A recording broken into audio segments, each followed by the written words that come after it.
Halo Mas Riko. Halo. Pindah tempat, pindah topik. Iya. Ini jangan sampai kita satu tempat satu topik enggak kan ya? Capek pindahnya kan ya? Oke Mas, kali ini kita masih bersinggungan dengan perihal orang tua nih. Tapi lebih spesifiknya ke pernikahan. So, ada data itu dari Kemenak. Sebenarnya setiap tahunnya ada 2,2 juta pasang. Berarti kan ada 4,4 juta orang yang menikah setiap tahunnya. Tetapi ada 38% yang cerai. Dan yang lebih miris adalah mayoritas yang cerai itu pasangan di usia muda. Nah, ini sebenarnya alasan lebih lanjutnya belum begitu jelas. Cuma apakah faktor-faktor seperti ini tuh bisa dijelaskan secara kesadaran? Entah itu mungkin satu, ketidaksiapan mental, ekonomi, atau bahkan sebenarnya itu yang seperti yang Mas Riko sering banyak jelasin bahwa kita belum sepenuhnya mencintai diri kita sendiri. Nah, itu menurut Mas Riko gimana? Oke, alasan paling utama kalau sampai usia muda udah menikah dan nggak lama cerai adalah berarti pernikahannya dia gunakan untuk lari dari keluarga. Lari dari keluarga. Contoh, misal ada seorang anak ini hidup di lingkungan keluarga yang mungkin kurang finansial, kemudian banyak tekanan. Kalaupun finansialnya cukup, banyak tekanan, banyak aturan, intinya stres lah. Hubungannya nggak baik, hubungan bapak ibunya nggak baik, sama dia juga nggak baik. Kalau Mas Daniel ada di keluarga itu selama 20 tahun, Mas Daniel pingin keluar nggak? Kayaknya sih iya. Iya kan? Pengen cepat keluar. Pingin cepat keluar kan? Ya ngekos sendiri lah apa. Iya kan? Ya. Kalau Mas Daniel cowok bisa keluar. Ya. Oke, bisa keluar. Benar. Di umur 18 sama bisa keluar. Bisa ngekos, bisa mungkin pingin mandiri, dan kebanyakan pasti dibolehin sama orang tua. Apa yang terjadi kalau Mas Daniel adalah seorang cewek? Kira-kira dibolehin nggak? Lebih berat? Nggak akan dibolehin. Oke.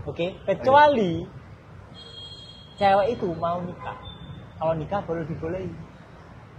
Make sense sampai sini. Yeah. Ketika ada seorang cewek, seorang anak, misal Mas Daniel punya anak nih, cewek.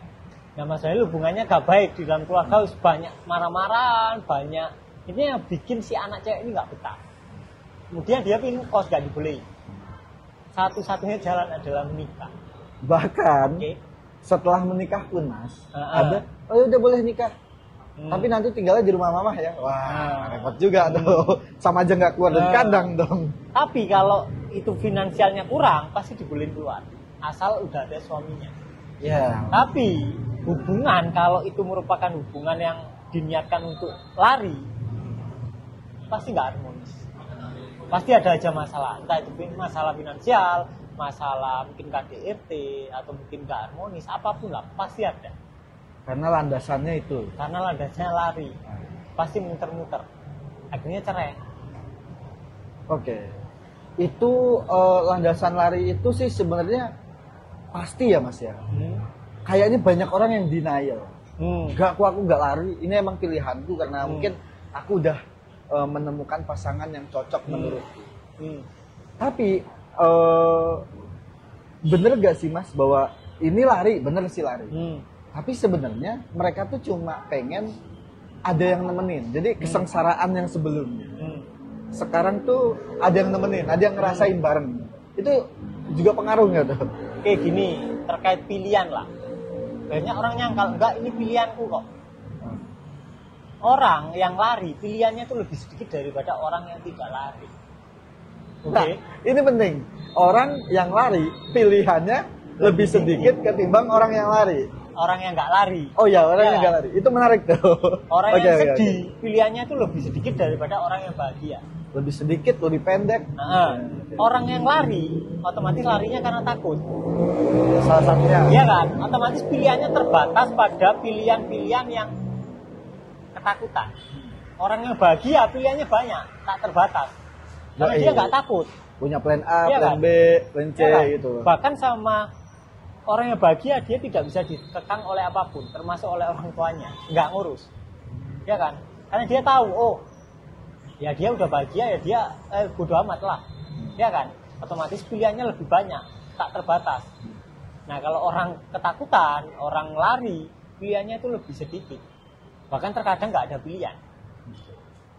Nah sekarang kalau misal dia ingin lari dari apa namanya, dari keluarganya, dia nggak nyaman. Terus satu-satunya pilihan adalah nikah. Itu termasuk pilihan, bukan? Ya enggak kan? Sebenarnya jadinya enggak. Iya, meskipun kan? terlihat seperti pilihan, jadinya enggak.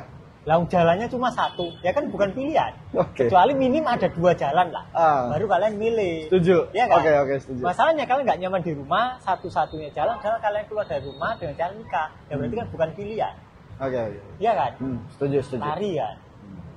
Nah, tapi kalau kalian menyadari dulu rasa tidak nyamannya di rumah, kemudian disadari pelan-pelan kalian bisa mencintai orang tua kalian tanpa syarat, terlepas dari keadaan di rumah bagaimanapun. Kalian bahagia. Mau itu rumah di dalamnya nggak harmonis, kalian bahagia. Otomatis kalian nggak ada dorongan keluar. Ketika kalian nggak ada dorongan keluar, kalian akan nyari pasangan itu bukan berdasarkan ketakutan kalian. Kalian bisa memilih lebih hati-hati. Lebih hati-hati dan tidak kacamata kuda lah ya. Kalian lebih bisa menjajal. Oh kayaknya misal kalian pacaran sama si A, oh kayaknya nggak cocok nih sama si A. Oh sama si B nggak cocok nih. Kemudian si C baru cocok. Kemudian kalian memutuskan nikah. Tapi kalau dasarnya kalian takut dan kalian ingin lari dari rumah, kalian nggak akan mau untuk mencoba. Pertama kenal ya udah sama ini pokoknya aku bisa lari. Keterbatasan opsi ya jadinya. Keterbatasan opsi karena terburu dengan waktu.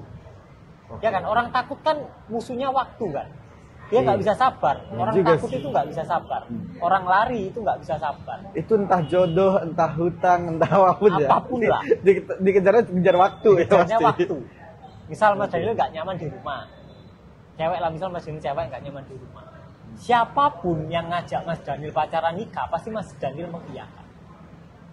Pasti. Karena lawan Mas Daniel adalah waktu. Bener, ini sih.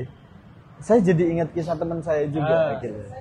Karena dia udah nggak betah tekanan dari keluarga kanan kiri dan dia dipaksa untuk perfect dalam tanda kutip. Ketika tiba-tiba ada yang datang dan kelihatannya serius, wes diterima. Tapi kayaknya nggak sampai 2 tahun, bubar. Bubar. Iya, Atau case lain. Dia dari kecil tidak merasa diperhatikan orang tuanya. Kemudian dia otomatis tidak mencintai dirinya sendiri kan. Kemudian dia mencari cinta di luar. Karena dari kecil nggak ada yang memperhatikan. Kemudian di usia 19-an tiba-tiba ada yang love bombing. Iya kan? Iya, itu jebakan. Jebakan kan? Otomatis dia diajak menikah oke. Setelahnya baru kelihatan bahwa 2 pengemis bersatu dalam satu rumah. Oke. Jadi orang yang tidak mencintai dirinya sendiri akan bertemu orang yang sama. Dia akan menikah dengan orang yang satu jenis. Oke. Orang yang mencintai dirinya sendiri akan menikah dengan orang yang mencintai dirinya sendiri. Kemudian mereka akan berbagi cinta. Nah, berarti secara nggak langsung nih, Mas. Kalau kita garis lurus lagi dari penjelasan di awal, menikah itu bukan untuk bahagia. Tapi lebih baik kita bahagia dulu baru menikah. Intinya seperti itu kan. Nah, ketemu PR baru. Sebelum menikah dan belum merasa bahagia, untuk membahagiakan diri sendiri itu step paling pertama itu apa sih, Mas? Step paling pertama adalah kalian perlu lepas dari masa lalu. Lepas dari masa lalu. Iya kan? Itu kan kayak kalian bawa tas kan yang berat, isinya batu. Iya kan? Yang bikin kalian nggak bahagia itu kan kenangan-kenangan masa lalu yang sudah terjadi. Kalian disakitin sama ibu bapak kalian, dibully waktu kecil, itu kan udah berlalu. Nah ini perlu tekanan ke teman-teman. Lepas dari masa lalu tuh bukan lepas dari mantan doang, betul. Entah itu dari trauma masa kecil, atau mungkin ada kejadian yang tidak mengenakan ketika masih bareng orang tua, atau bahkan ketika diasuh saudara atau gimana, itu justru harus lepas dulu. Iya, dan lepasnya itu tanpa usaha. Artinya kalian perlu menyadari perasaan kalian apa adanya, nanti lepas sendiri. Oke. Tapi kalau kalian berusaha melepaskan malah nggak lepas. Oke. Nah, itu kalau aku terusin materi workshop yang keluar.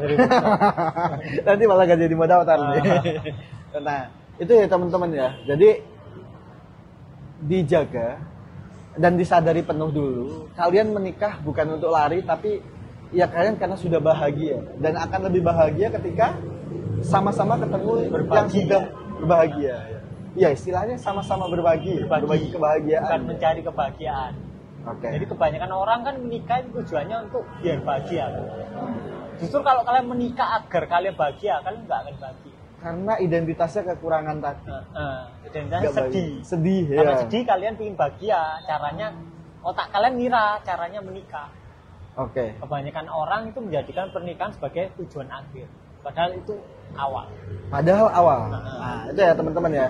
Jadi kalau buat teman-teman yang masih kepo, sebenarnya cara bahagia seperti apa sih? Loh, kok dibiarin aja, coba disadarin aja. Caranya gimana? Nah, kebetulan tanggal setiap bulannya, tanggalnya belum pasti, nanti dicek aja terus ya, baik di WA maupun di Telegram kita, bahkan di YouTube kita.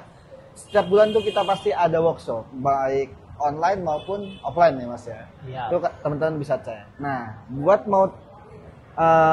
buat yang mau tanya lebih lanjut, aduh kok belibet, takut. Buat yang mau tanya lebih lanjut, bisa teman-teman tulis di kolom komentar. Oke? Thank you Mas Riko. Kita lanjut ke bahasan berikutnya. Siap. Nah.